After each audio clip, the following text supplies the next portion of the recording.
BFM Business et Challenge présentent l'entretien HEC. Edwige Chevrillon et Vincent Beaufils. Bonjour à tous, bienvenue dans l'entretien HEC en collaboration avec Challenge, avec mon ami Vincent Beaufils, directeur de la publication. Bonsoir ou bonjour Vincent. Bonjour. Merci d'être avec nous. On est évidemment avec le cabinet de stratégie Bain et avec HEC. Vous le savez, l'entretien HEC, c'est une heure avec une personnalité du monde des affaires. Aujourd'hui, on reçoit quelqu'un qui dirige une des plus vieilles entreprises familiales françaises, Jean Casgrain. Bonjour Jean Casgrain. Bonjour. Alors Jean Casgrain, vous êtes donc à la tête de Longchamp depuis 2020. Et à ce stade de l'émission, on évoque souvent quelques éléments chiffrés pour situer effectivement l'entreprise dont notre invité est le patron. Mais là, sur Longchamp, on bute sur un os puisque les derniers chiffres d'affaires remontent à 10 ans.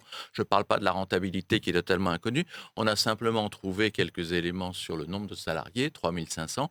Vous nous direz d'ailleurs un petit peu plus tard pourquoi cette discrétion, vous dites. Nous, on dirait plutôt secret, mais en tout cas, on est très content de vous avoir et on vous retrouvera sur l'antenne de BFM Business et sur les sites de challenge.fr et également dans le journal Challenge pour une rencontre qui sera un peu le fruit de ce moment passé ensemble. Jean Casgrain, d'abord, une question. Pourquoi Longchamp ?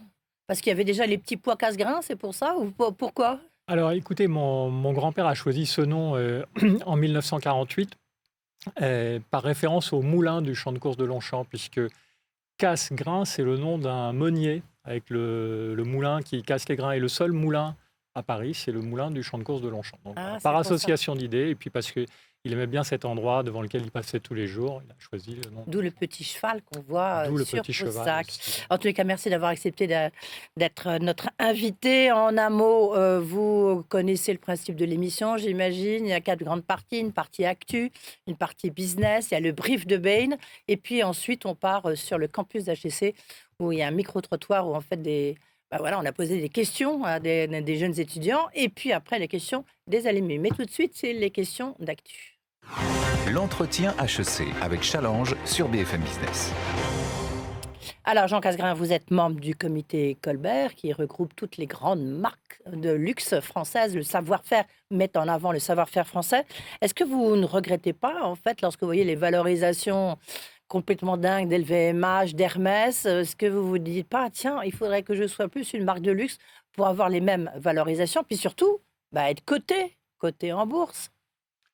Nous, la maison est contente d'être familiale et indépendante. Donc oui, Hermès et LVMH, c'est la même chose. Oui, ils sont cotés en bourse, ils sont familiales, publics, ils sont. Non, nous, on est content d'être tout seul chez nous, tranquille, sans pression extérieure, et donc avec la possibilité de mener notre politique comme on l'entend et de ne pas être l'esclave de la publication des résultats trimestriels. Donc on peut se projeter dans la génération suivante plutôt que dans le trimestre suivant, et je trouve que c'est pas mal aussi. Il y a des familles qui ont fait ce choix-là, qui ont eu quelques mésaventures. Je ne pense pas là à Hermès et LVMH, mais plutôt à Kering. Est-ce que aussi, vous vous dites, quand on voit les difficultés qu'a Gucci aujourd'hui, que vous êtes tranquille de votre côté? Et d'ailleurs, d'une certaine façon, est-ce que Longchamp n'est pas l'exacte antithèse de Gucci? Alors, le fait d'être à l'abri des regards, c'est aussi un avantage parce qu'il y a des moments difficiles. La période Covid a été extrêmement difficile pour nous. Donc, le fait de ne pas être public, de ne pas être obligé de publier nos chiffres, ça nous permet de mener notre politique, de faire ce qu'on a à faire, un peu à l'abri de toute pression financière. Alors, est-ce qu'on est l'antithèse d'un tel ou un tel ? Moi, si vous voulez, j'aime pas trop parler des autres ou me positionner par rapport à d'autres marques. Je crois qu'on essaye de faire notre job correctement, d'être nous-mêmes. Et j'ai pas envie de me comparer à un autre. Oui, enfin, en même temps, vous allez souffrir pendant cette émission parce que vous verrez parmi les questions, il y en a beaucoup. Alors, qui il est par rapport à ceci, par rapport à cela. Votre chiffre d'affaires, il est inconnu. La seule référence identifiée date de plus de 10 ans, autour de 500 millions, 560 Alors, millions. il a augmenté depuis. Il a augmenté, je vous le souhaite, en disant, sinon, à mon avis, vous ne serez pas à cette place. Vous en êtes où ? On ne publie pas notre Non, mais chiffre. grosso modo, Vous avez Non, passé non, le milliard? Est-ce que vous avez passé le milliard? non, on n'a pas passé le milliard, mais voilà. Bon, nous, on est content de cette discrétion. On n'a pas envie d'être sollicité, exposé, et puis on n'a pas non plus envie de donner plus d'informations que nécessaire Ah oui, même à tout notre votre fiche environnement. Wikipédia n'est pas à jour, hein. C'est dire, si vous il y a un côté vivant vivons heureux, vivons cachés, c'est ça? Un petit peu. Oui. Mais au témoin d'un doute, c'est pas tout à fait légal de ne pas publier ces comptes. Je sais pas. Si, vous Si, savez, bon, peut-être. vous payez une amende chaque année. Je ne sais pas. Avec plaisir, mais Oui. vous le faites. Non, mais je trouve que si vous voulez, bon, toutes les personnes qui ont à connaître, si vous voulez, par exemple, on a des banquiers, on a des fournisseurs qui nous font crédit. Toutes les personnes qui ont à connaître nos chiffres, on leur communique. En tout cas, on parlait croissance tout à l'heure et on a l'impression que dans cette croissance, comme beaucoup d'entreprises du luxe, la Chine a une part importante. Vous ouvriez des magasins au rythme de 3 ou 4 par an. Est-ce que ça reste vrai? Est-ce que la Chine est toujours un levier de croissance important pour vous? Oui, oui, et probablement encore pour quelques années. Les clients chinois représentent presque 20% de nos ventes. Pour d'autres maisons, c'est 35%, 40%. Donc, on a encore un potentiel dans ce pays. Nous avons déjà une quarantaine de boutiques en Chine et on pense qu'on peut aller plus loin. Et bon, voilà, on en ouvre encore chaque année 4 ou 5. Au total, vous avez combien de boutiques? 330 points de vente gérés en propre par nous, plus des points de vente multimarques indépendants. Ouais. Vous avez 3500 salariés, Oui. en tout cas en 2023. Combien travaillent en France? Est-ce que vous avez des difficultés de recrutement en France? Et j'ai envie de dire, est-ce que c'est peut-être pour cela, ou des questions de coût de main-d'œuvre, que vous avez délocalisé une partie de votre production en Tunisie et à Maurice? Alors, sur les 3500 salariés, il y en a un peu moins de la moitié qui sont en France. Oui. Donc, dans les personnes qui sont en France, il y a bien sûr notre siège social, il y a notre réseau de boutiques et évidemment nos ateliers. Donc, dans nos ateliers, on est à peu près 900 personnes en France, dans la région des Pays de Loire, donc avec 5 sites qui sont dans le Maine-et-Loire, la Mayenne, la Vendée et l'Orne. Et nous avons également de la production hors de France. Donc nous, on a trouvé notre équilibre dans un système mixte, si vous voulez, avec une partie de la production en France et une partie hors de France. Mais qu'est-ce que vous faites en France? Qu'est-ce que Oui. vous faites à La même l'étranger? chose. En fait, notre organisation nous permet de produire la même qualité en France et hors de France. Simplement, la France est un petit peu le laboratoire de tests et d'essais. Et je pense que le fait d'être un fabricant français, ça nous permet eh bien, de connaître notre métier, de pouvoir l'expliquer, l'exporter, de mettre en place des techniques, que ce soit en Tunisie ou à l'île Maurice ou chez des partenaires que nous avons en Chine ou en Roumanie. Donc voilà, globalement, on s'appuie beaucoup sur ce savoir-faire français, mais on a un autre savoir-faire qui est celui de savoir faire et d'être capable de transposer nos méthodes de fabrication dans d'autres lieux, parce que c'est pas la qualité, c'est pas un truc qui est génétique, si vous voulez. C'est un truc qu'on peut apprendre. Et un autre savoir-faire que vous avez, c'est celui de la réparation des produits. J'ai un instant, pardon Vincent. Sur la question de compétences, est-ce que vous arrivez à embaucher des gens, des jeunes, des apprentis? Est-ce que vous arrivez? Alors, c'est difficile, mais on y arrive. C'est-à-dire qu'il faut se donner du mal pour aller chercher les gens. Oui. Je pense qu'il y a peut-être un regain d'intérêt pour les métiers manuels, la satisfaction de faire quelque chose, de faire un produit. Je pense que ça intéresse des gens, mais il faut qu'on sorte un peu de nos murs et qu'on aille chercher les personnes, mais on y arrive, soit des personnes en début de carrière, soit des personnes en reconversion. Alors, vous avez effectivement cet art des métiers manuels à tel point que vous réparez beaucoup vos produits. Et ce qui était peut-être traditionnel chez vous est devenu furieusement tendance. Est-ce que c'est quelque chose que vous souhaitez développer? Dans la même tendance, est-ce que les achats de seconde main est quelque chose qui vous intéresse? Alors, sur le sujet de la réparation, oui, on est à fond sur ce sujet, mais en fait, depuis des années, oui. C'est-à-dire qu'en fait, c'est un truc qui nous paraissait complètement normal, mais dont on ne parlait pas trop parce que c'était à une époque un peu honteux. Bizarre. Voilà. Aujourd'hui, quand on fait visiter notre site de fabrication principal à Segré, l'atelier de réparation, c'est l'endroit qui intéresse le plus les gens. C'est devenu effectivement quelque chose qui est tendance, comme vous le dites, et on en parle plus volontiers qu'on en parlait auparavant. Pour ça, il faut vraiment être un fabricant, c'est-à-dire que si on est une marque qui ne fait que du négoce, qui achète à un endroit, qui revend, qui transporte des marchandises dans des containers à travers le monde, mais qui ne fait pas elle-même, on ne peut pas réparer parce que c'est trop compliqué, si vous voulez. Il faut toute une mémoire des savoir-faire, il faut tout un tas de composants. Il y a une épicerie de composants qui est absolument incroyable pour permettre les réparations. Ça, c'est une vraie différence qui nous caractérise parce qu'on est fabricant. Et la seconde main? Alors, la seconde main, elle existe déjà beaucoup en C2C, c'est-à-dire que c'est les clients qui s'arrangent entre eux sur les plateformes. La question, c'est est-ce que nous, comme marque, on a un intérêt à intervenir directement dans ce sujet? Évidemment non. C'est difficile, c'est-à-dire on a envisagé la question, on la regarde, on s'intéresse, si vous voulez, on recherche des solutions, peut-être on va essayer de faire quelques petites expériences, mais pour moi, c'est assez compliqué d'être en concurrence avec des personnes qui travaillent gratuitement, en prenant une photo chez elles, en faisant elles-mêmes le paquet, et puis qui ne payent pas la TVA et qui ont très peu de contraintes. C'est vraiment très compliqué de gérer de la seconde main parce qu'on ne gère plus des références, on gère des articles uniques. Donc, il y a tout un process à mettre en place qui fait que le modèle économique, pour nous, me paraît compliqué.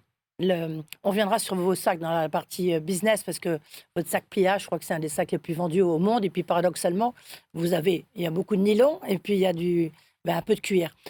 Juste sur cette question-là, est-ce que vous avez monté vos exigences sur justement la qualité des peaux et puis en même temps, est-ce que vous les avez augmentées compte tenu des attentions des ONG sur cette question de peau, du traitement des animaux, du cuir? Alors sur le cuir, oui, alors on a toujours eu des standards de qualité élevés, mais aujourd'hui la qualité, elle se définit différemment et elle inclut effectivement les critères environnementaux.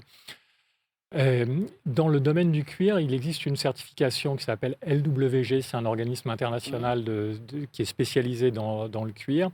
Et aujourd'hui, 100% des cuirs qu'on achète viennent de tanneries auditées par LWG. Et je crois à 80% obtiennent le label Gold, qui est le label le plus élevé qui existe. Alors on va revenir avec la partie business et avec le brief de Bain tout de suite. L'entretien HEC avec Challenge sur BFM Business.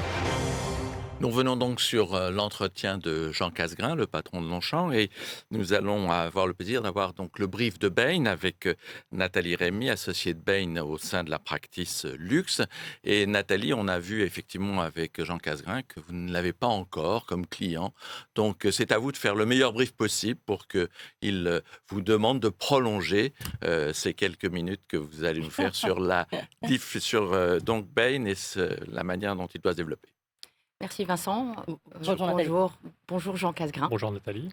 Jean, vous êtes depuis 2006 le 3e président directeur général de Longchamp.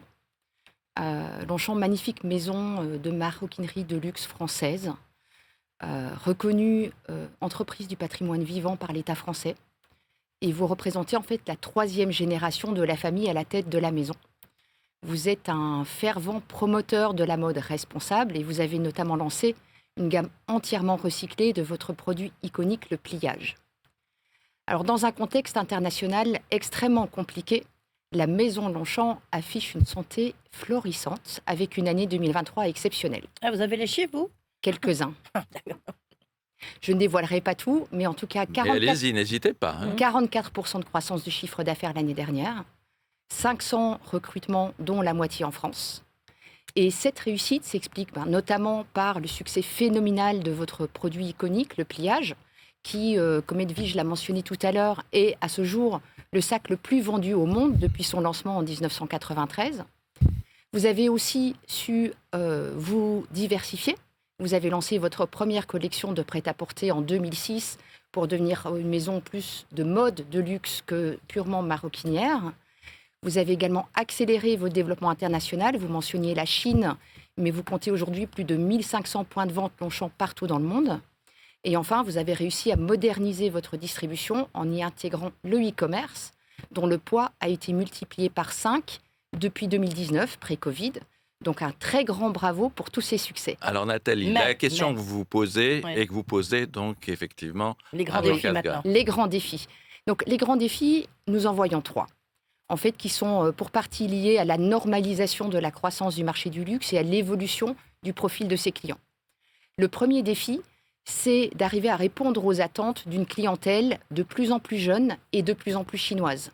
Puisqu'à l'horizon 2030, 35% des clients du luxe seront de la génération Z ou Alpha, et plus de 40% des clients du luxe seront de nationalité chinoise. Donc ça, c'est le premier défi. Le deuxième défi, c'est que ces clients ont de plus en plus d'attentes en matière de diversité et de nouveauté, ce qui met en fait une pression croissante sur la création de la maison et vous impose de continuer à réduire votre dépendance par rapport au pliage.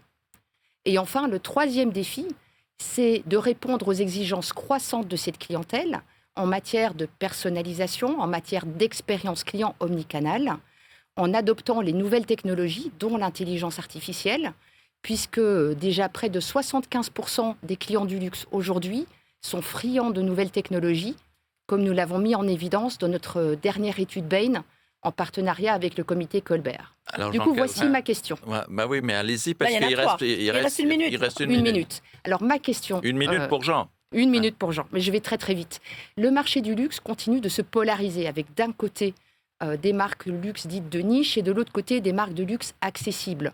La maison Longchamp semble se positionner quelque part entre ces deux segments. Est-ce un choix stratégique de la part de la maison et pourquoi ? Oui, donc nous, on entre difficilement dans les cases et je pense que en marketing, souvent, être différent, c'est plutôt un avantage. Donc, on a notre identité qui est difficilement comparable à celle d'autres et nous, on trouve que c'est bien comme ça et que on est sur un positionnement qui va nous permettre d'aller encore plus loin. Sur la normalisation, la question que posait Nathalie, la normalisation, et en disant aussi que vous avez aujourd'hui un défi par rapport au fait que c'est des gens de plus en plus jeunes qui achètent des marques de luxe, et puis en plus des Chinois, notamment 40%. Alors la Chine, elle est vraiment au cœur de nos priorités, D'accord. c'est-à-dire qu'on travaille énormément sur ce marché. Donc, comme je le disais tout à l'heure, on a une 40aine de boutiques, on a notre bureau à Shanghai, on développe nous-mêmes ce marché en direct et il fait l'objet de nombreux efforts. C'est une des principales priorités de la maison. Et vous avez des ateliers en Chine, et est-ce que vous avez la création, elle est en Chine ou elle est qu'en France ? Non, la création n'est qu'en France, Elle est qu'en mais pas France. Ah non, seulement, mais pas seulement la création, mais toute la mise au point du produit. Et on fait des produits en Chine, mais ce sont exactement les mêmes produits que ceux que nous faisons en France et exactement aux mêmes normes de qualité. Merci beaucoup d'avoir été avec nous. De très bonnes questions, Nathalie Rémy, donc de Bain & Compagnie, spécialiste du luxe. C'est intéressant parce que sur le luxe, vous ne voulez pas trop qu'on vous associe au luxe par non, rapport mais à des LVMH moi, ça me ou va des bien. Hermès. En fait, je trouve que le débat n'est pas ultra intéressant Bon, de bah alors, savoir ça qui est tombe luxe bien. et qui n'est pas luxe. Ça tombe mais, bien, on passe à autre chose, on passe aux questions business. Merci beaucoup. L'entretien HEC avec Challenge sur BFM Business. Nous voici donc dans la partie business de l'entretien de Jean Casgrain, le patron donc de Longchamp. Et on a bien compris que vous n'aimez pas tellement vous comparer aux autres. Et pourtant, il y a quelque chose qui est très frappant quand vous parlez de l'attrait de vos produits. Vous employez exactement le même mot que Bernard Arnault, le mot désirabilité. Et par rapport à ce mot-là, effectivement, pour vos produits, quelle est la part de la qualité du produit, la part du marketing aussi, dans cette désirabilité des produits Longchamp ? Alors, la qualité du produit, c'est un prérequis. C'est-à-dire que, en fait, sans qualité, je pense qu'on va nulle part, ou en tout cas, pas pendant très longtemps. Mais cela étant, ça ne suffit pas. Il faut quelque chose de plus, et il faut effectivement la désirabilité. Notre job, c'est de faire envie à nos clientes. Et est-ce que c'est parce que vous voulez être plus désirable que vous avez développé, par exemple, du prêt-à-porter sous votre marque ? Le prêt-à-porter est effectivement un élément important de l'équation. Aujourd'hui, le monde de la mode et le monde de la maroquinerie sont confondus, en fait. C'est-à-dire que la plupart des maisons ont trouvé un équilibre avec une partie de prêt-à-porter et une partie de maroquinerie dans leur business. C'est-à-dire que ceux qui n'ont pas de maroquinerie aimeraient bien développer la partie maroquinerie, et des maisons de maroquinerie qui ne font pas beaucoup, qui ne font pas de prêt-à-porter, il y en a presque plus. Et ça représente comment? Parce que votre best-seller, on va en parler à l'instant, le pliage, le fameux sac pliage, le sac le plus vendu au monde. Il reste le sac le plus vendu au monde? Alors, j'espère. Je n'ai pas les chiffres de tout le monde, si vous voulez, pour pouvoir l'affirmer avec certitude, mais Non, c'est mais sûr qu'en 30 ans de carrière, bon, déjà, il n'y a pas beaucoup de sacs dans le monde de la maroquinerie qui vous vivent en vendez pendant 30 combien ans. par an? On en vend plusieurs millions par an. Oui, mais là, vous pouvez le dire sans trahir un secret Je n'ai de... même pas le chiffre exact en tête, Ah parce oui, qu'en fait, d'accord, c'est il en tellement existe énorme. tellement de versions, et donc Ok. c'est difficile. Voilà. Est-ce qu'il ne représente pas une part trop importante, on parlait à l'instant du prêt-à-porter, dans votre chiffre d'affaires? Est-ce qu'il n'y a pas un risque Alors, pour vous savez, Longchamp? oui, alors il y a probablement un risque, mais beaucoup de maisons aimeraient bien avoir un produit aussi iconique, aussi unique et qui dure aussi longtemps. Ouais. Donc c'est une espèce de Graal, si vous voulez. Donc on ne va pas non plus se plaindre d'avoir un produit qui soit devenu aussi universel que iconique. le pliage. Tiens, justement, est-ce que c'est pas un paradoxe d'être maroquinier et en même temps d'avoir un sac pliage où en fait l'essentiel est en nylon? Alors, notre maison, on est maroquinier, on adore le cuir, mais en même temps, on est ouvert. Et dans les années 70, mon père a été le premier à avoir eu l'idée d'utiliser du nylon pour faire des sacs et des bagages. À l'époque, il a acheté des lots de nylon qui servaient à l'armée française pour faire le tapis de sol des Ah. tentes. Toute sa solidité. Et le nylon a des qualités qui sont quand même assez uniques en termes de résistance dans le temps et de poids. Vous vendiez plus de sacs à main en nylon ou alors justement des bagages? Alors, on vend des bagages, non, mais Non, mais ça, je alors, sais que vous en les vendez, sacs, j'en ai beaucoup. non, mais le Ah oui. marché du sac est plus important que D'accord. celui du bagage, Ok. donc on vend. Alors, en termes de distribution, on évoquait, alors, effectivement, notre Nathalie expert de Rémy. Bain évoquait 1500 points de vente, mais ils ne sont pas tous à vous. Vous avez les points de vente en propre de quelques centaines. Vous cherchez vraiment à privilégier cela? C'est vraiment une donnée fondamentale du luxe d'avoir ces magasins à soi? Alors oui, c'est vraiment important d'avoir ces magasins à soi parce que c'est une façon de faire aller jusqu'au client l'histoire complète, le process complet de la marque. En fait, quand on achète un sac, on n'achète pas seulement un sac, il y a aussi un plaisir dans le moment de l'achat. Le fait d'être en magasin, ça fait partie finalement de ce que vous achetez, ce moment agréable que vous allez passer dans le magasin. Si on n'est pas intéressé par ce contact avec l'équipe de vente, avec la marque, si vous voulez, dans son intimité, on peut acheter en ligne. Mais enfin, pour nous, l'expérience magasin fait partie intégrante du produit que nous vendons. Et justement, quelle doit être l'expérience d'un achat en ligne? Puisque on sent que beaucoup de marques de luxe ont choisi ce canal de distribution également en complément. Alors nous, on est complètement agnostique, c'est-à-dire qu'on considère que notre boulot, c'est de faire en sorte que le client qui veut acheter en ligne ait les meilleures conditions possibles pour son achat en ligne, et celui qui veut acheter en boutique puisse aussi acheter en boutique. Donc on laisse le choix à nos clients, et dans les deux cas, on essaye d'offrir une expérience conforme aux attentes du client. Alors, en ligne, on est plus vers la fluidité de l'achat, la commodité, et en magasin, on est plus vers le conseil. Juste une question. Est-ce que vous avez beaucoup augmenté vos prix en 2023? Oui, on a augmenté Quoi, nos 10%, prix. 10%, 15%? Moins de 10%. Moins de 10%, d'accord. On a augmenté un petit peu nos prix pour tenir compte de l'inflation. Parce que, mais comment vous vous situez en termes de gamme de prix? Est-ce que, effectivement, Hermès est inatteignable, mais est-ce que vous avez... Quel est votre principal concurrent en termes de prix? Alors, c'est difficile de répondre à cette question. C'est pas que je ne veuille pas y répondre, mais finalement, on est dans un créneau du marché dans lequel il y a relativement peu de monde. C'est-à-dire qu'il y a, Oui. il y a tout un tas de marques qui se disputent le sommet de la pyramide, si vous voulez, très agressivement, avec des moyens très élevés. Et puis après, il y a des marques plus diffusées. en particulier les marques américaines, bon, qu'on connaît relativement peu en France, mais qui sont quand même des sociétés importantes qui font des très gros chiffres d'affaires, qui sont moins chères, qui sont plus promotionnelles, Coach, par exemple. Voilà, qui ont des réseaux de, je sais pas, ils ont peut-être 200 outlets aux États-Unis, enfin bon, vraiment très masse. Et nous, on est dans un espace qui est quelque part entre les deux, où finalement, il n'y a pas tant de monde que ça. Jean Casgrain, on voit bien que la communication, elle change énormément aujourd'hui. C'est-à-dire que les réseaux sociaux prennent une importance énorme, la communication digitale, avec notamment, c'est plus de la pub classique, c'est les égéries aujourd'hui, voire les influenceurs ou les influenceuses qui prennent le dessus. Vous avez des égéries, comment est-ce que vous travaillez, comment est-ce qu'elles communiquent et comment vous les sélectionnez? Est-ce que vous avez des sportifs, puisqu'il y a bientôt les Jeux Olympiques?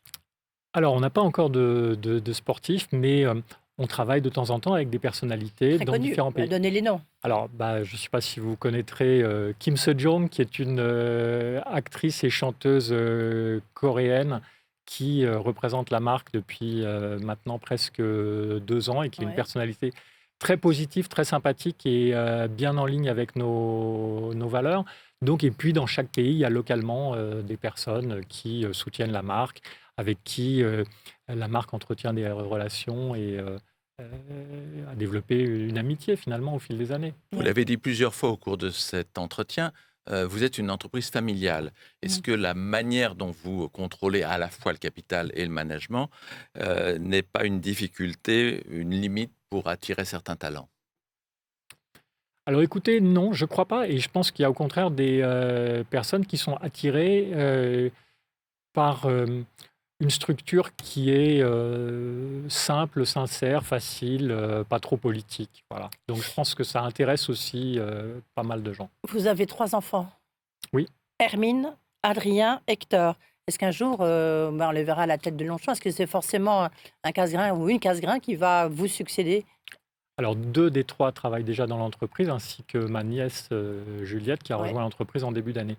Donc écoutez, on verra, mais moi effectivement ça me ferait très Une plaisir. femme, ça pourrait être bien, ça changerait. Alors je co-dirige l'entreprise avec ma sœur Sophie qui est déjà beaucoup dans la maison. D'accord, ok, donc il y en a déjà une à peu près. Allez, Et on parle de Hermine? gros sous. Hermine, elle va pas venir un Mais elle jour travaille dans l'hôtellerie pour l'instant. D'accord. Une question, je vais rapidement.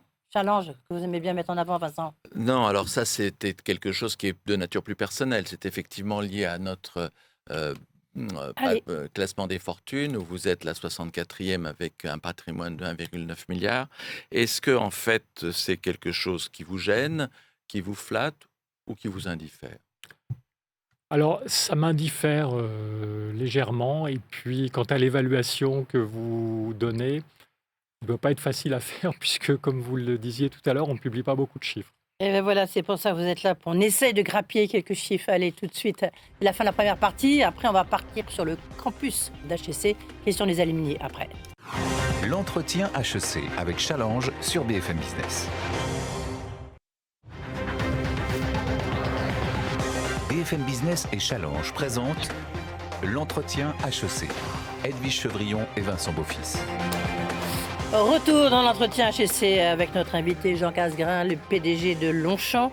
On est encore ensemble pendant une demi-heure, mais alors là, on va changer un petit peu de décor parce qu'on va d'abord aller sur le campus d'HEC où la question a été posée en disant c'est quoi, est-ce que vous connaissez Longchamp, c'est quoi les sacs, etc.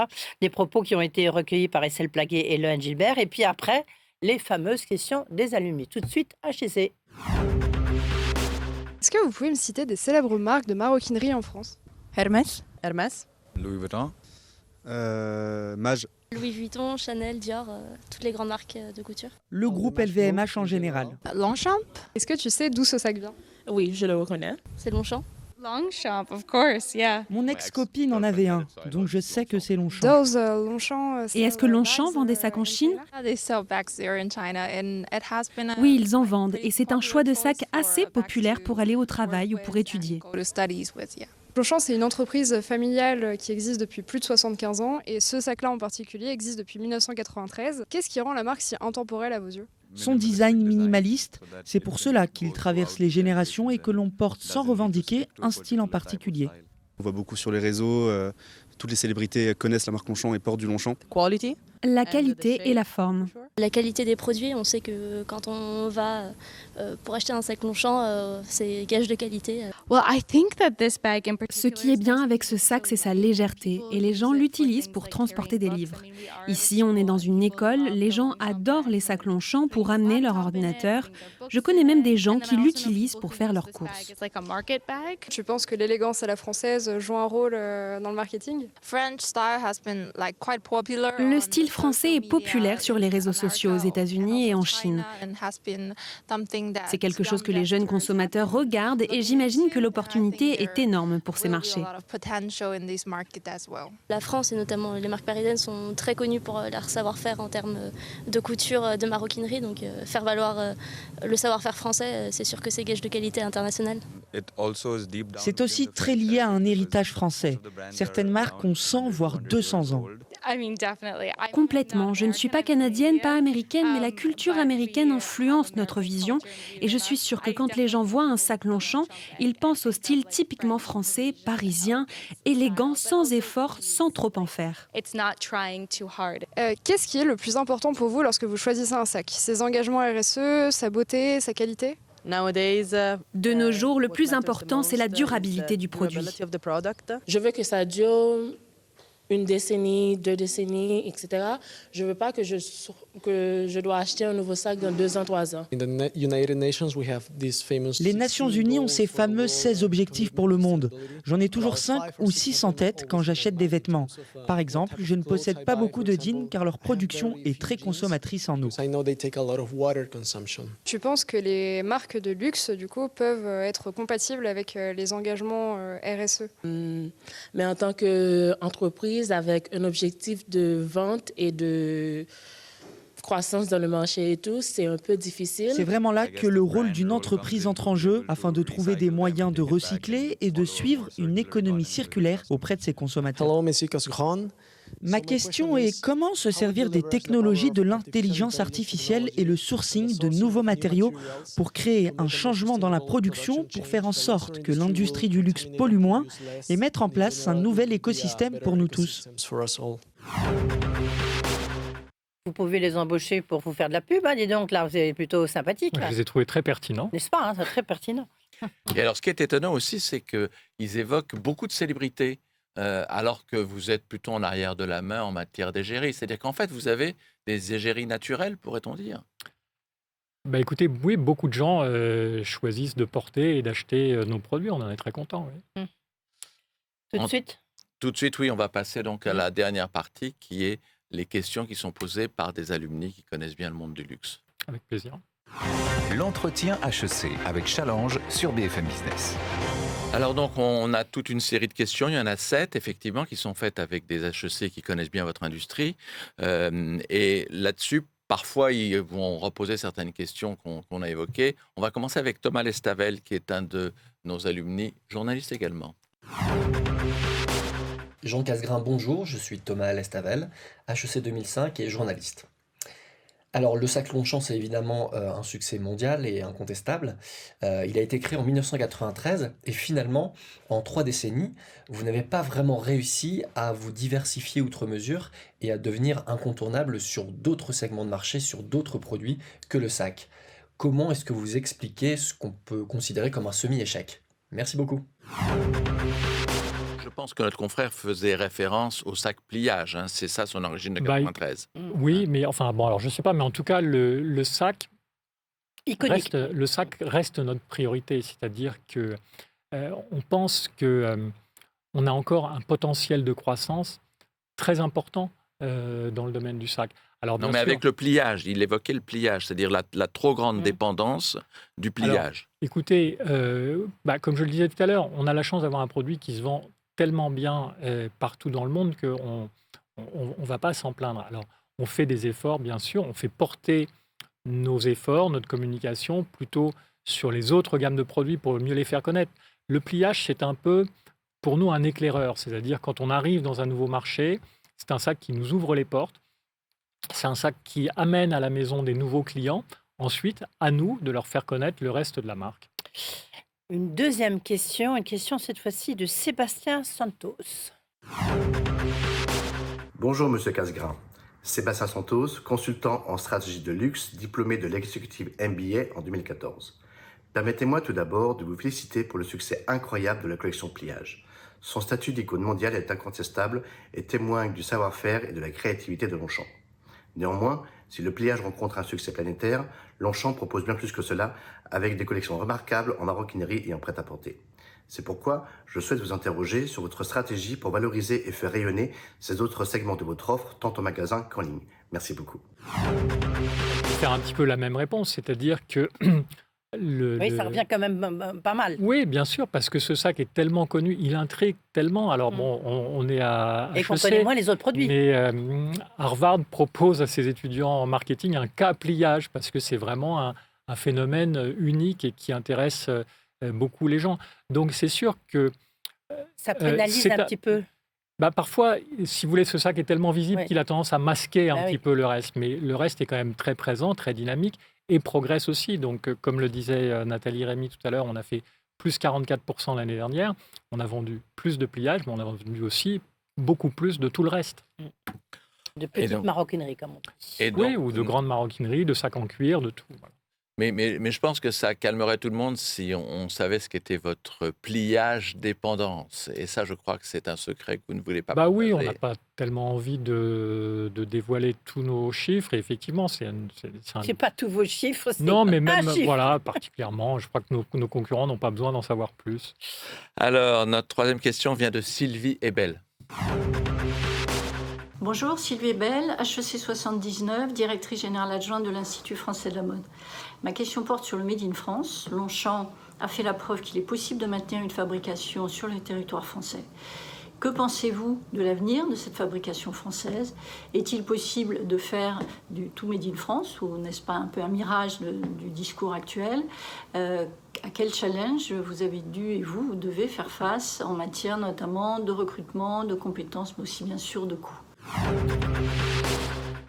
Alors nous ne sommes pas des intégristes du Made in France, c'est-à-dire qu'on y croit beaucoup. On est très heureux de développer nos ateliers en France. On recrute encore chaque année beaucoup pour nos ateliers en France, pour remplacer les départs en retraite, mais aussi pour augmenter nos effectifs de production en France.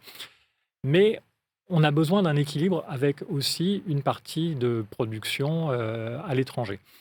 On développe également la production en Asie et avec l'objectif de fabriquer en Asie pour le marché asiatique et en Europe ou en zone euro-med pour le marché européen, de sorte à réduire nos transports et notre empreinte écologique.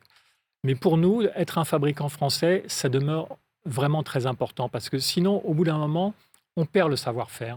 Et puis, on devient juste une marque, comme il en existe beaucoup, qui envoie des dessins chez un fabricant dans tel ou tel pays, qui va faire son interprétation du produit. Et finalement, l'intégrité, la sincérité du produit se perd. Donc nous, oui, on fait des choses à l'étranger, mais partout, c'est fait exactement selon nos normes, selon nos méthodes, et selon les méthodes qui n'existent que parce qu'elles ont été mises au point et entretenues en France. Mais vous avez quand même considérablement élargi le recours à de nouveaux pays. Au départ, on avait le sentiment que vous limitiez effectivement à la Tunisie et à l'Italie pour certains produits, alors que là, maintenant, visiblement, vous avez des fournisseurs asiatiques, vous le disiez à l'instant. Ça correspond simplement à cet enjeu environnemental? Ah non, il y a un enjeu de coût, hein, évidemment, qu'il ne faut pas se cacher. Notre atelier à l'île Maurice doit exister depuis à peu près 40 ans. Hein. Ça veut dire qu'il y a des dames qui travaillent là-bas depuis 40 ans. Il y a quelques années, on a été remettre les médailles du travail à l'île Maurice. Il y a des personnes, voilà, plus de 30 ans, plus de 40 ans. En Tunisie, c'est depuis environ 30 ans et en Chine aussi depuis peut-être 25 ans ou quelque chose comme ça. Allez, question suivante, une question qui est posée par Manon Cézanneau. On l'écoute. Bonjour, je suis Manon Cézanneau de la promo 2014. Je suis Head of Private Clients Marketing chez Christian Dior Couture. La question que j'ai pour vous aujourd'hui, c'est quels sont les principaux relais de croissance que vous avez identifiés pour Longchamp à moyen terme. aussi bien en termes de nationalité de clients et de leur typologie, c'est-à-dire plutôt faire revenir les clients existants ou recruter des nouveaux clients à la marque? Alors, en termes de nationalité, je le redis, c'est les Chinois. Et honnêtement, il n'y a pas de deuxième Chine, c'est-à-dire qu'il n'y a pas un autre pays qui présente le même potentiel de croissance. Mais les États-Unis, non? Les États-Unis, dans une certaine mesure, oui, ce serait. Alors, effectivement, après la Chine, je dirais les États-Unis. C'est votre deuxième marché? C'est notre deuxième. Alors, c'est la France le premier marché, puis la Chine, puis les États-Unis. D'accord. Donc, il y a aussi du potentiel pour les États-Unis. C'est peut-être un peu plus difficile aux États-Unis, c'est plus concurrentiel, les coûts sont très élevés, c'est un pays, à mon avis, un peu plus compliqué. Donc, nos efforts, ils sont vraiment centrés sur la Chine. Alors, sur l'autre partie de la question, nouveaux clients ou fidélisation des clients existants, je ne peux pas choisir entre les deux. Il faut avoir les deux. Mais la place, on l'a évoqué, du prêt-à-porter, est-ce que c'est destiné à prendre vraiment jusqu'à un tiers de votre chiffre d'affaires, ou est-ce que c'est simplement quelque chose qui est un atout pour augmenter, comme vous le disiez tout à l'heure, la désirabilité de votre marque? Alors, le prêt-à-porter sert avant tout à construire une image globale de la marque. Mais cette stratégie, elle n'est pas particulièrement originale. Et même des maisons qui sont nées dans la couture, des maisons qui ont été créées par des couturiers considérés comme les plus grands couturiers, bien souvent, le prêt-à-porter ne dépasse pas 15%, 20% des ventes. sûr. Et l'accessoire et le sac en particulier fait 50, 60, 80% des ventes. Donc, si vous voulez, pour nous qui n'avons pas tout cet historique, toute cette légitimité de couturier dans notre passé, on voit que le potentiel n'est pas si grand, le potentiel commercial. En revanche, si vous voulez, la silhouette est quand même très définie par le prêt-à-porter. Et nos collections de prêt-à-porter, on en est très fiers. Elles sont diffusées uniquement dans nos boutiques, donc une diffusion relativement limitée. Mais elles sont très importantes pour aider à définir la marque et la personnalité de la femme Longchamp. Si vous aviez une entreprise un peu que vous regardez plus précisément, ce serait Hermès, une entreprise familiale. Donc, vous regardez la stratégie, ça vous permet un peu de vous dire, tiens, ça, je vais le faire, ça, on ne va pas le faire, ça, ceci. Vous voyez? Eh bien, c'est compliqué, en effet, parce qu'on a du mal à trouver un autre modèle, si vous voulez, auquel se référer, parce si vous voulez, au fil des années, il se trouve qu'on a tracé une voie qui est un petit peu originale. Et vous n'allez pas aller dans les arts de la table, par exemple? Non, Bonne question, Vincent. Alors, vous savez, dans nos nouvelles boutiques, on a introduit beaucoup d'objets de décoration, mais qui sont là pour humaniser la boutique, lui donner un aspect plus résidentiel et moins commercial, finalement. Et on pourrait se poser la question de savoir pourquoi, finalement, ces objets, on ne les vend pas et on ne les édite pas. Donc, peut-être que ça viendra un jour. Très bien. Alors, une nouvelle question de Anne Fleurgol. Bonjour Monsieur Casgrain, Anne Fleurgol, HEC 2020 et consultante climat dans le secteur financier. Les entreprises font face à de plus en plus de pressions réglementaires, financières, marché, pour repenser leurs activités au regard de leur impact environnemental et des limites planétaires. Ma question est simple, comment le faites-vous aujourd'hui chez Longchamp, à la fois sur votre business model, dans l'implication de vos fournisseurs, dans la collaboration avec des initiatives sectorielles, et enfin pour pousser vos clients et vos clientes à une consommation plus sobre. Merci. Alors, la mention des fournisseurs, elle est très importante et c'est un petit peu la priorité, puisque quand on regarde notre impact carbone complet, la plupart de l'impact est dans les matières premières que nous consommons. Donc, soit le cuir, soit le nylon, même s'il s'agit maintenant de nylon recyclé. Mais donc, on fait beaucoup d'efforts avec nos... C'est 100% du nylon recyclé? Alors voilà, toutes les toiles qu'on utilise maintenant, alors du nylon, c'est-à-dire du polyamide ou du polyester, toutes les toiles qu'on utilise dans nos collections de maroquinerie, y compris par exemple aussi les doublures des sacs en cuir ou les bagages, sont fabriquées en tissu tissé à partir de fibres recyclées exclusivement. Donc ça, c'est un effort qu'on a fait au cours des 4 ou 5 dernières années, qui est un vrai effort industriel, très significatif, parce que, on parlait du pliage tout à l'heure, ce sont des quantités très importantes. On n'est pas dans le prototype ou la démonstration ou l'opération de com, en fait. C'est un vrai changement industriel qui nous a beaucoup occupés au cours des 3 dernières années sur un sac pliage, par exemple, on a réduit de 20% l'impact carbone en passant au recyclé, l'impact carbone de chaque sac. Donc le travail avec les fournisseurs, il est clé. La coopération intrasectorielle, elle est importante aussi parce que, en fait, je crois qu'aujourd'hui, la durabilité, c'est un domaine dans lequel les différentes maisons acceptent de coopérer et finalement, on n'est plus concurrents quand il s'agit de faire ça. On a le droit de partager, d'être partenaire.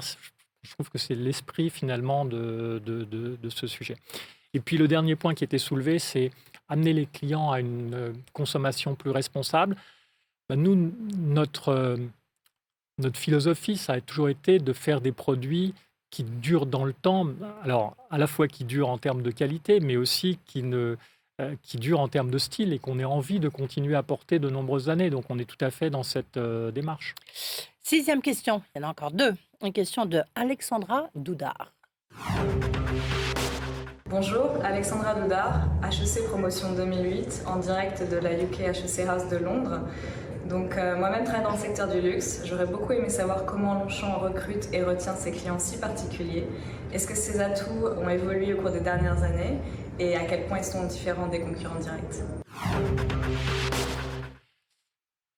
Alors on revient un peu aux bases, parce que finalement la question c'est comment on fait pour avancer, fidéliser. Bon, alors je crois que la qualité, c'est très important. Ouais. La durabilité, maintenant, c'est aussi une expression du contrat de confiance avec nos consommateurs. C'est-à-dire que si les clients ne nous posent pas beaucoup de questions sur notre politique de RSE, mais en fait, c'est parce qu'ils prennent pour acquis, si vous voulez. Ils considèrent comme normal que la maison essaye d'avoir un comportement plus vertueux.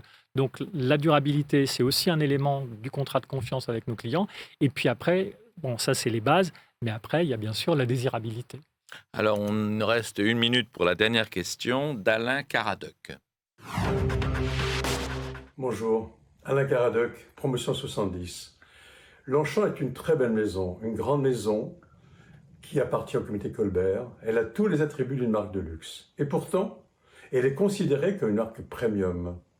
Est-ce le fruit du hasard ou le résultat d'une politique assumée? Vous voyez, je vous avais dit qu'on allait beaucoup revenir sur cette question. Voilà, vous l'avez compris, mais parce que ça intrigue beaucoup les gens, parce que finalement, on sent qu'on a du mal à nous placer dans une case. Et finalement, moi, je trouve que c'est bien qu'on soit inclassable. Inclassable. Jean Casgrain, eh bien, on arrive au terme de cet entretien HEC. Maintenant, c'est les parties conclusions, où on va peut-être quitter le côté univers du luxe, et on va s'adresser aux chefs d'entreprise avec des questions notamment sur la politique du gouvernement. Et aux chefs de famille. L'entretien HEC avec Challenge sur BFM Business. On le disait, on l'a vu, vous êtes Jean Casgrain, vous êtes une ETI assez remarquable. Vous êtes une entreprise familiale. Vous avez donc ce fameux produit iconique. Est-ce que vous trouvez que le gouvernement actuel, il fait suffisamment d'efforts dans le cadre de sa politique d'offre pour les entreprises et notamment pour les ETI, bien sûr? Et est-ce que vous trouvez que le fait d'avoir décalé les impôts de production, la fameuse CVAE, est-ce que ça vous pénalise beaucoup? Alors, si vous voulez, la CVAE n'est pas un sujet qui est au top de mes préoccupations. Donc, moi, ce que j'attends, c'est que le gouvernement mette en place pour les entreprises un environnement ouvert qui nous permet d'avancer, qui nous permet d'exporter. Donc, par exemple, signer des traités de libre-échange, moi, je trouve que c'est plutôt une bonne idée. Et que le Sénat vote contre le CETA cette semaine, eh bien, honnêtement, je ne comprends pas. Oui. Ouais. Mais est-ce que vous redoutez, sachant qu'on a un dérapage de nos finances publiques, est-ce que vous redoutez que le gouvernement mette un peu un terme à sa politique d'offre, à cette volonté de surtout pas augmenter les impôts, et notamment les impôts des entreprises? Écoutez, moi, mon job, c'est de faire avec l'environnement qui existe. C'est-à-dire que on s'adapte, si vous voulez. Et je pense que ça fait 75 ans qu'on réussit à s'adapter. On survivra aux prochaines péripéties. Oui, donc pas d'inquiétude, c'est ça que vous nous dites? En fait, si, j'ai des inquiétudes, bien sûr. Bon, moi, mon boulot, c'est aussi d'être inquiet, si vous voulez, de d'anticiper les problèmes, les menaces, les difficultés. Mais notre activité, elle est aussi dans le monde entier. Donc finalement, ce qui se passe en France, c'est important, mais ce n'est pas l'alpha et l'oméga non plus. Alors justement, il y a une source de préoccupation dans le monde entier, c'est bien entendu le réchauffement climatique et la transition que cela demande, et notamment le financement de cette transition. Et là, on revient au sujet des impôts, parce que quand on lit les 66 milliards par an qu'il va falloir financer en France pour accélérer cette transition, il y a une part qui revient aux entreprises, une autre aux particuliers. Et notamment, dans le dernier rapport de Jean Pisani-Ferry, qui est pourtant pas un foudre de guerre façon Thomas Piketty, il recommande un prélèvement auprès des grandes fortunes pour financer une part de cette transition, avec un impôt qui n'est pas négligeable, qui ferait 0,6% sur 30 ans, ou si on voulait le faire en une fois, ça serait 5% de la fortune. Est-ce que vous considérez que c'est à la fois légitime et que c'est quelque chose qui peut être envisageable ? Alors, moi, si vous voulez, je ne sais pas ce que c'est les grandes fortunes. Je crois qu'à Challenge, vous avez un classement. Non, on sait très bien. Donc, vous savez. Mais si vous voulez... lui part effectivement des gens qui sont au-dessus de 50 millions d'euros. Ces fortunes, elles sont en grande partie virtuelles. C'est-à-dire qu'il n'y a pas forcément de cash derrière. Donc, nous, si vous voulez, notre choix familial, ça a été de consacrer toute notre énergie, tous nos investissements à notre entreprise. Donc, en fait, l'argent est dans l'entreprise, si vous voulez. Donc, je ne sais pas trop quoi répondre à cette question. Ils feront ce qu'ils ont à faire. Vous, à titre personnel, vous êtes prêt à contribuer justement à cette transition écologique parce que vous jugez qu'elle est nécessaire pourquoi pas. Nous, pour préserver notre planète. Nous, on y contribue, il me semble, déjà pas mal en faisant des efforts importants. C'est-à-dire que, par exemple, on a refait toutes les façades, c'est quand même assez considérable, de notre site industriel de Segré qui est très grand. Donc, c'est un investissement très significatif qui nous a permis de baisser de 20% nos consommations d'énergie sur ce site. Bon, donc, si vous voulez, on fait des choses. On avait, par exemple, tout à l'heure, on a parlé des toiles recyclées. Bon, les toiles recyclées, elles coûtent plus cher que les toiles vierges, que les toiles fabriquées à partir de fibres vierges. Est-ce que pour autant, ça justifie aux yeux des consommateurs un prix plus élevé? Pas forcément, puisque le produit, à la fin, c'est le même. Donc, si vous voulez, des efforts, on en fait, on n'attend pas forcément. Ma question ne s'adressait pas aux chefs d'entreprise, elle s'adressait effectivement aux citoyens, actionnaires d'une entreprise j'espère que vous recevez des dividendes, même si je pense que c'est pas demain la veille qu'on saura exactement ce qu'est le niveau des dividendes chez Longchamp. Mais est-ce qu'une part de ces dividendes pourrait être consacrée à un impôt spécial, Pisani-Ferry dit que ce serait en une seule fois, c'est exceptionnel. Il faudrait en savoir plus sur cette idée pour se prononcer. Et sur le principe? Moi, je suis hostile à rien par principe, si vous voulez, mais il faudrait voir et puis qu'on en parle. Toute dernière question, Longchamp en 2030, ça aura quel visage? D'abord, est-ce qu'on peut imaginer qu'un jour, vous allez vendre Longchamp à un grand groupe de luxe, ou est-ce que pour vous ça doit forcément rester dans la tradition familiale, donc indépendant, dirigé par un ou une Casgrain? Alors forcément, je ne dirais pas forcément parce que ce serait mettre beaucoup de pression sur la génération suivante. Mais ce qui est sûr, c'est que à ma sœur, mon frère et moi-même, ça nous ferait plaisir que les générations suivantes puissent continuer l'aventure familiale. Donc voilà, c'est plus un souhait que quelque chose qui est définitivement acquis et gravé dans le marbre. Donc on verra, mais on l'espère. Merci beaucoup. Merci Jean Casgrain. Merci à vous. Le patron de Longchamp a été l'invité de cet entretien HEC. L'entretien HEC avec Challenge sur BFM Business.